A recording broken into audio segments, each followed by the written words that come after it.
ఈరోజు మనం ఒక చాలా ప్రాథమికమైన ప్రశ్నను పరిశీలించబోతున్నాం. మ్మ్. మనం ప్రతిరోజూ నేను, నాది అనుకుంటాం. కాని ఈ నేను అని పిలువబడే దాని అసలు స్వరూపమేమిటి? చాలా లోతైన ప్రశ్న. ఇది నిజంగా స్థిరమైన ఒక వస్తువా, లేక కేవలం కొన్ని ప్రక్రియల నిరంతర ప్రవాహమా? ఈ ప్రశ్నలకు సమాధానం కోసం మన సోర్సెస్లో ప్రధానంగా బుద్ధుడు పుక్కుసతి అనే రాజుకి చేసిన ఉపదేశం ఉంది. అవును, ఇది ధాతు విభంగ సుత్త అనే పేరుతో మనకు లభిస్తుంది. ఇది చాలా ఆసక్తికరమైన సంభాషణ. ఇక్కడ ఒక నాటకీయమైన అంశం కూడా ఉంది. అదేమిటి?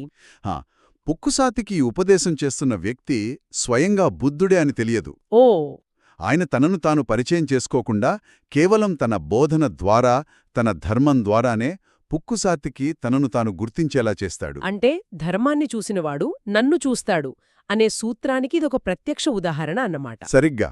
సరే, ఆ బోధనలోకి వెళ్లాం. మొదటగా వ్యక్తి అనే భావనను ఎలా విడమరిచి చూపించారు. ఇది 6 ధాతువుల కలయిక అని మన సోర్సెస్ చెప్తున్నాయి. పృథివీ, ఆపస్, తేజస్, వాయువు, ఆకాశం, విజ్ఞానం. అంటే గట్టితనం, ద్రవత్వం, ఉష్ణోగ్రత, చలనం, ఖాళీ మరియు చైతన్యం. అవును, కాని ఇది వినడానికి సైన్స్ పుస్తకంలో చదివినట్లుంది. ఇందులో అంత లోతైన అర్థమేముంది? మంచి ప్రశ్న. కేవలం జాబితాలా చదివితే ఇదొక శాస్త్రీయ విశ్లేషణలానే అనిపిస్తుంది. కరెక్టే. కాని ఇక్కడ ఉద్దేశ్యం అది కాదు. ఈ ధాతువులను కేవలం తెలుసుకోవడం కాదు, ధ్యానంలో వాటిని ప్రత్యక్షంగా అనుభూతి చెందడం ముఖ్యం. దీనికి బుద్ధుడొక శక్తిమంతమైన ఉపమానం చెప్తాడు. అదేంటి? ఒక అనుభవజ్ఞుడైన కసాయివాడు లేదా అతని శిష్యుడు ఒక ఆవును వధించి దానిని ముక్కలుగా చేసి ఒక కూడలిలో అమ్మకానికి పెడతాడు. ఓకే. అప్పుడతను ఆ మాంసం ముక్కల మధ్య కూర్చున్నప్పుడు అతని మనసులో ఇది ఆవు అనే భావన పూర్తిగా తొలగిపోతుంది. పూర్తిగా తొలగిపోయి అతని దృష్టిలో అది కేవలం మాంసం.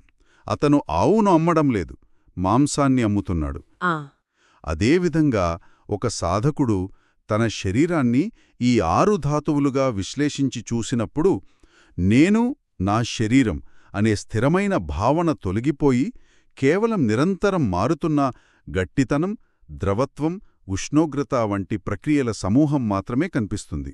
ఆ ఉపమానం చాలా స్పష్టంగా ఉంది. అంటే ఇది ఒక కేక్ను చూసి ఇది కేక్ అనుకోవడానికి, ఇది పిండి, చక్కెర, గుడ్లు, వెన్నెల కలయిక అని చూడ్డానికి మధ్య ఉన్న తేడా లాంటిది. సరిగా. రెండో దృష్టితో చూసినప్పుడు కేక్ అనే ఒకే వస్తువు పట్ల మనకున్న అనుబంధం సడలిపోతోంది. అలాగే మన శరీరం విషయంలోనూ నేను అనే భావన బలహీనపడుతుందన్నమాట. ఖచ్చితంగా. నేను అనే ఒక శాశ్వతమైన యజమాని లేడని, ఇవన్నీ కేవలం అరువు తెచ్చుకున్న మూలకాలని, అవి వాటి స్వభావం ప్రకారం ప్రవర్తిస్తున్నాయని స్పష్టమవుతుంది. అంటే మన ఉనికి పట్ల ఉన్న గట్టిపట్టు, ఆ యాజమాన్య భావన ఇక్కడ కరిగిపోవడం మొదలవుతుంది. అవును, ఇది విముక్తి మార్గంలో మొదటి అతి ముఖ్యమైన అడుగు. సరే, ఈ విధంగా మన భౌతికమైన స్వరూపాన్ని విడగొట్టి చూశాం. కాని మనం కేవలం మూలకాల పోగు మాత్రమే కాదు కదా, మనం ప్రపంచాన్ని అనుభవిస్తాం. నిజమే. వర్షం వాసన, రుచికరమైన భోజనం, ఒక మంచి పాట, ఈ అనుభవాలన్నీ ఈ చిత్రంలో ఎక్కడ సరిపోతాయి? ఇది తార్కికంగా తర్వాతి ప్రశ్న. అందుకే ధాతువుల విశ్లేషణ తర్వాత బుద్ధుడు మన అనుభవ యంత్రాంగం వైపు దృష్టి మళ్లిస్తాడు. ఆయన దీన్ని 6 అంతర్గత, 6 బాహ్య ఆయతనాలు లేదా ఇంద్రియ స్థానాలుగా వివరిస్తాడు. సులభంగా చెప్పాలంటే మనకు 6 జ్ఞానద్వారాలు ఉన్నాయన్నమాట. కన్ను, చెవి, ముక్కు, నాలుక, శరీరం మరియు మనస్సు. అవును. అలాగే ఆ ద్వారాల ద్వారా లోపలికి వచ్చే విషయాలు: రూపం, శబ్దం, వాసన, రుచి, స్పర్శ మరియు ఆలోచనలు.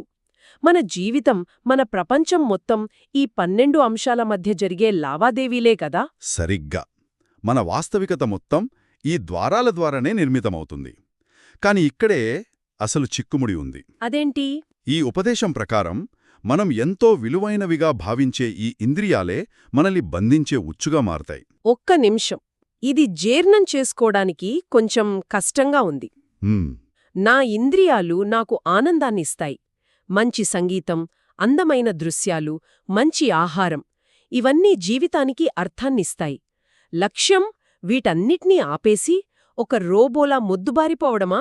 అది చాలా నిస్సారంగా, విసుగ్గా అనిపించదా? ఇది చాలా సహజమైన సందేహం. ఇక్కడ బోధన యొక్క ఉద్దేశ్యం ఇంద్రియాలను మూసివేయడం కాదు, లేదా అనుభూతులను చంపేయడం కాదు. ఓకే. సమస్య కంటితో చూడ్డంలో లేదు, లేదా చెవితో వినడంలో లేదు. సమస్య ఆ చూసిన దానికి, విన్నదానికి మనస్సు వెంటనే అంటించే తీర్పులలో, అంటే లేబుల్స్లో ఉంది. ఆ లేబుల్స్ అంటే? ఇది నాకిష్టం, ఇది నాకు నచ్చలేదు, ఇది కావాలి, ఇది వద్దు అనే తక్షణ ప్రతిస్పందనలే ఆ ఉచ్చు. ఆ ఇష్టాలే మనల్ని శాంతి లేకుండా చేస్తాయి. అంటే ఆ నాకు ఇష్టం అనే భావన గురించే మనం ఇంకా లోతుగా మాట్లాడాలి. చాలామందికి, ప్రపంచానికి అదే కదా సుఖమంటే. అవును. ఇంద్రియాలకు నచ్చిన వాటిని వెతుక్కోవడం, వాటిని అనుభవించడం. సోర్సెస్ దీన్ని లోకసుఖం అని వర్ణిస్తున్నాయి. అవును. ద్వేధా విత్తక్క సుత్త అనే మరో గ్రంథంలో దీన్ని స్పష్టంగా వివరిస్తారు. ప్రపంచం 5 రకాల ఇంద్రియ సుఖాల వెంట పరుగులు తీయడాన్ని సుఖమని, వాటిని వదులుకోవాల్సి రావడానికి దుఃఖం అని భావిస్తుంది. సరిగా ఇది సాధారణ దృష్టి. ఉదాహరణకు, ఒక రుచికరమైన పదార్థాన్ని తినడం సుఖం, తినడానికి దొరకకపోవడం దుఃఖం. కాని ఇక్కడే అసలు కథ మలుపు తిరుగుతుంది. జ్ఞానులు లేదా ఆర్యపురుషులు అని పిలవబడేవారు ఈ సమీకరణాన్ని పూర్తిగా తలకిందులుగా చూస్తారని మన సోర్సెస్ చెప్తున్నాయి. ఇది నాకు చాలా ఆశ్చర్యంగా, అదే సమయంలో అర్థం చేసుకోవడానికి కష్టంగా అనిపిస్తోంది. బాధగా అనిపించేదాన్ని సుఖంగా ఎలా చూడగలరు? ఇది విలువల యొక్క పూర్తి పునర్మూల్యాంకనం. జ్ఞానులు ఇంద్రియ సుఖాల యొక్క అశాశ్వత స్వభావాన్ని, వాటి వెనక దాగి ఉన్న అశాంతిని స్పష్టంగా గమనిస్తారు. అశాంతినా? అవును. ఒక సుఖం తరువాత మరో సుఖం కోసం వెతకటం, అది దొరకనప్పుడు నిరాశ చెందటం, ఈ నిరంతర ఆరాటంలోనే దుఃఖముందని వారు గుర్తిస్తారు. దీనికి బదులుగా ఆ ఇంద్రియాల స్పందనలు, ఆ ఆరాటం సద్దుమణగడంలోనే వారు నిజమైన, స్థిరమైన శాంతిని, పరమసుఖాన్ని చూస్తారు. దీన్ని అర్థం చేసుకోవడానికి ఒక ఉదాహరణ చెప్పగలరా? తప్పకుండా. తీవ్రమైన దురదున్న చోట గోకటం చాలా సుఖంగా అనిపిస్తుంది. ఇది లోకసుఖం. నిజమే. కాని గోకడం ఆపగానే దురద రెట్టింపవుతుంది. గోకడమనేది సమస్యకు తాత్కాలిక ఉపశమనం, కాని పరిష్కారం కాదు. ఓకే. అసలు దురదే లేకపోవడమనేది నిజమైన ఆరోగ్యం, నిజమైన సుఖం. జ్ఞానులు చూసేది ఆ కోణంలో. ఇప్పుడు అర్థమైంది. ఇంద్రియ సుఖాలు ఆ గోకడం లాంటివి. వాటిని వెంబడించడం మానేసి ఆ కోరికనే దురద చల్లారడమే వారు పరమసుఖంగా భావిస్తారు. ఆ ఉపమానం చాలా సహాయపడింది. అంటే ఒకటి నిరంతరమైన ఆరాటం, మరొకటి ప్రశాంతమైన స్థితి. మరి ఈ జీవితకాలపు అలవాటును, అంటే ప్రతిదానికి ఇష్టం లేదా అయిష్టం అని ప్రతిస్పందించే అలవాటును ఎలా మార్చుకోవాలి? ఈ ఉచ్చు నుండి బయటపడే మార్గమేమిటి?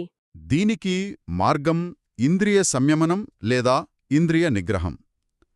కాని ఇది బలవంతంగా అణిచివేయడం కాదు. మరేంటి? ఇది ఒక రకమైన నైపుణ్యం. ఉదాహరణకు, కంటికి ఒక అందమైన రూపం కనిపించినప్పుడు మనస్సు వెంటనే దాని బాహ్య లక్షణాలను పట్టుకొని కథలు అల్లడం మొదలుపెడుతుంది. ఆహా, ఎంత అందంగా ఉంది, ఇది నాదైతే బాగుండు వంటివా? సరిగ్గా. ఇంద్రియ సంయమనం అంటే ఆ రూపం కనిపించినప్పుడు ఆ కథ అల్లడాన్ని ఆపి దాని కేవలం చూపుగా మాత్రమే గమనించడం. అంటే అదొక మంచి కారు అని చూడగానే, ఈ కారు నా దగ్గరుంటే నా గౌరవం పెరుగుతుంది అనే మానసిక సినిమాను మొదలుపెట్టకుండా ఆ మొదటి క్షణంలోనే ఆగిపోవడమా? అవును. అది చాలా సూక్ష్మమైన నైపుణ్యంలా అనిపిస్తోంది. ఇది సూక్ష్మమైనదే, కాని అభ్యాసంతో సాధ్యమయ్యేది. ఇదే అభ్యాసం పరాకాష్ఠకు చేరినప్పుడు కలిగే ఒక స్థితిని కామగుణ సుత్తలో చాలా గహనంగా వర్ణించారు. అక్కడ ఒక కొత్త ఆయతనం లేదా అనుభవ క్షేత్రం గురించి మాట్లాడతారు. ఆ స్థితిలో కన్ను నిరోధించబడుతుంది, రూపసంజ్ఞాలు తొలగిపోతాయి. కన్ను నిరోధించబడుతుందా? అవును. చెవి నిరోధించబడుతుంది, శబ్ద సంజ్ఞలు తొలగిపోతాయి. ఇలా 6 ఇంద్రియాలు, చివరికి మనస్సు కూడా నిరోధించబడి దానికి సంబంధించిన ఆలోచనలు కూడా మాయమవుతాయి. మళ్ళీ అదే సందేహం వస్తుంది. అంటే స్పృహ కోల్పోవడమా, గుడ్డిగా చెవిటిగా మారిపోవడమా? దీని అసలు అర్థమేమిటి? అది కాదు. ఆనంద భిక్షువు దీనిని సలాయతన నిరోధ అని వివరిస్తాడు. అంటే 6 ఇంద్రియ స్థానాలు నిరోధించబడటం. ఇదే నిర్వాణం. ఓకే. ఇక్కడ అర్థం చేసుకోవాల్సిందేమిటంటే, ఇంద్రియ అవయవాలు పనిచేస్తూనే ఉంటాయి. కన్ను చూస్తుంది, చెవి వింటుంది. కాని వాటి ద్వారా మనస్సులో రాగద్వేషాలు, నేను చూస్తున్నాను అనే అహంకారంతో కూడిన కథనాలు పుట్టవు. అంటే ఇంద్రియాల నుండి వచ్చే సమాచారం మనస్సులో ఎలాంటి అలజడిని సృష్టించని ఒక ప్రశాంత స్థితి అది. సరిగా. అనుభవ యంత్రాంగం పనిచేస్తున్నా అది దుఃఖాన్ని ఉత్పత్తి చేయడం ఆపేస్తుంది. ఓకే, ఇప్పుడు స్పష్టమైంది. సమాచారాన్ని వక్రీకరించి కథలు అల్లే మనస్యొక్క పని ఆగిపోతుంది. సిద్ధాంతపరంగా ఇది అద్భుతంగా ఉంది. కానీ ఇంత ఉన్నతమైన స్థితిని ఆచరణలో సాధించడం ఎలా? దీనికేదైనా పద్ధతి ఉందా? ఉంది. కింసు కోపమసుత్తా అనే మరొక సంభాషణ ప్రకారం దీనికి మార్గం ఈ 6 ఇంద్రియాల పుట్టుకను మరియు వాటి గిట్టుకను ఉన్నది ఉన్నట్లుగా యథాతథంగా గమనించడమే. సముదయం, అత్తగమం. అవును, ఇది ప్రతిక్షణం జరిగే ప్రక్రియను ఒక సాక్షిలా చూడటం. దీన్ని ఒక ఉదాహరణతో వివరిద్దాం. నేనొక పాట వింటున్నాను అనుకుందాం. సరే. మామూలుగా అయితే, ఆహా, ఈ పాట నాకు చాలా నచ్చింది అని కథ అల్లుకుంటాను. కాని ఈ అభ్యాసం ప్రకారం నేను గమనించాల్సింది ఓకే, చెవి ఉంది, శబ్దముంది, వాటి కలయిక వల్ల స్పర్శ పుట్టింది, దానివల్ల ఒక సుఖమైన భావన పుట్టింది. ఇప్పుడు ఆ శబ్దం ఆగిపోయింది, ఆ భావన కూడా అంతమైంది. ఇలా నిష్పాక్షికంగా గమనించడమా? సరిగ్గా అదే. మీరు చెప్పింది అక్షరాలా నిజం. సోణ సుత్తలో చెప్పినట్లు ఈ విధంగా ఇంద్రియాల యొక్క పుట్టుక, గిట్టుకలను నిరంతరం గమనించడం ద్వారా సాధకుని మనస్సు, తృష్ణ, మోహం నుండి సహజంగా విముక్తి చెందుతుంది. ఆ అంటే ఒక అనుభవం పుట్టడానికి, దానికి మనం ప్రతిస్పందించి ఒక కథ అల్లడానికి మధ్య ఉండే ఆ చిన్న విరామాన్ని గమనించగలిగితే అక్కడే స్వేచ్ఛకు దారి దొరుకుతుంది. అదే.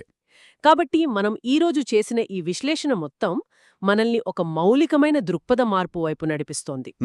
మనల్ని మనం ఒక స్థిరమైన, శాశ్వతమైన నేనుగా కాకుండా నిరంతరం పుడుతూ, గిడుతూ ఉండే ధాతువులు, ఇంద్రియ ప్రక్రియల ప్రవాహంగా చూడటం. అవును. అంతిమంగా మనం దేనికి విలువ ఇస్తున్నామనే దానిపైనే అంతా ఆధారపడి ఉంటుంది. మన విలువలే మన అనుభవాన్ని నిర్దేశిస్తాయి. అంతే. ప్రపంచం క్షణికమైన ఇంద్రియ సుఖాలకు ఎంతో విలువ ఇస్తుంది. కాని జ్ఞానులు వాటికి ఎలాంటి విలువ ఇవ్వరు. ఎందుకంటే వారు ఆ సుఖాల వెనుక ఉన్న అశాశ్వతత్వాన్ని, అశాంతిని స్పష్టంగా చూస్తారు.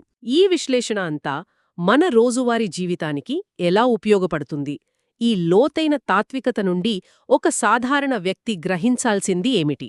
మనం దేన్నైనా అనుభవించినప్పుడు, అది సుఖమైనా, దుఃఖమైనా, ఒక ప్రశంస అయినా, ఒక విమర్శ అయినా, దానితో పూర్తిగా తాదాత్మ్యం చెందకుండా ఇది కూడా ఒక అనుభవం, ఇది నా మనసులో పుట్టింది, ఇది కూడా మారిపోతుంది అని గమనించగలిగే సామర్థ్యాన్ని ఇదిస్తుంది. అంటే మన భావోద్వేగాలకు, ప్రతిస్పందనలకు మనం బానిసలం కాకుండా వాటిని గమనించే స్వేచ్ఛ మనకు లభిస్తుందన్నమాట.